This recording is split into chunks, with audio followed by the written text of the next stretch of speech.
മോളിവുഡില് horror ജോണറിന് പുതുകാലത്ത് പുതിയ ഭാവുകത്വം പകരുന്ന സംവിധായകനാണ് രാഹുല് സദാശിവന്. ഡയറക്ട് OTT റിലീസായി എത്തിയ ഭൂതകാലവും തിയേറ്ററുകളില് കയ്യടി നേടിയ ഭ്രമയുഗത്തിനും ശേഷം അദ്ദേഹത്തിന്റെ സംവിധാനത്തില് എത്തിയ ചിത്രമാണ് DS ഇറേ. രാഹുല് സദാശിവന്റെ സംവിധാനത്തില് പ്രണവ് മോഹൻലാല് ആദ്യമായി അഭിനയിക്കുന്നു എന്നതും ചിത്രത്തിന്റെ USP ആയിരുന്നു. ഹാലോവീന് റിലീസായി ഒക്ടോബര് 31 ആയിരുന്നു ചിത്രത്തിന്റെ റിലീസ്. മികച്ച പ്രേക്ഷക പ്രതികരണങ്ങള് നേടിയ ചിത്രം ബോക്സ് ഓഫീസില് മൂന്നാം വാരത്തിലും ചലനമുണ്ടാക്കുന്നുണ്ട്. ഇപ്പോഴിതാ ചിത്രത്തിന്റെ ഏറ്റവും പുതിയ കളക്ഷന് കണക്കുകള് പുറത്തെത്തിയിരിക്കുകയാണ്.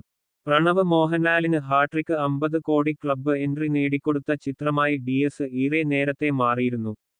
ഇപ്പോഴിതാ 18 ദിവസത്തെ കണക്ക് അനുസരിച്ച് ആഗോള ബോക്സ് ഓഫീസില് നിന്ന് 80 കോടി കടന്നിരിക്കുകയാണ് ചിത്രം. കേരളത്തില് നിന്ന് 36.30 കോടി നേടിയ ചിത്രം മറ്റ് സംസ്ഥാനങ്ങളില് നിന്ന് 10.80 കോടിയും നേടി. 33 കോടിയാണ് വിദേശത്തുനിന്നുള്ള നേട്ടം. തുടർച്ചയായ രണ്ടാം ചിത്രവും 80 കോടി കടന്നു എന്നത് പ്രണവിന് നേട്ടമാണ്. കഴിഞ്ഞ വർഷത്തെ ഓണം റിലീസായി എത്തിയ വർഷങ്ങൾക്കു ശേഷം ആയിരുന്നു പ്രണവിന്റെ അവസാന റിലീസ്. അതേസമയം വരുന്ന വാരാന്ത്യത്തിലും DS ഇറേ ബോക്സ് ഓഫീസില് മികച്ച നേട്ടമുണ്ടാക്കുമെന്നാണ് കരുതപ്പെടുന്നത്. മികച്ച പ്ലാനിംഗോടെയുള്ള ഡിസ്ട്രിബ്യൂഷനും റിലീസുമായിരുന്നു ചിത്രത്തിന്റേത്. ആദ്യ വാരത്തിന് ശേഷവും വിദേശ മാർക്കറ്റുകളില് ഉൾപ്പെടെ ചിത്രത്തിന് മികച്ച സ്ക്രീന് കൗണ്ട് ഉണ്ടായിരുന്നു.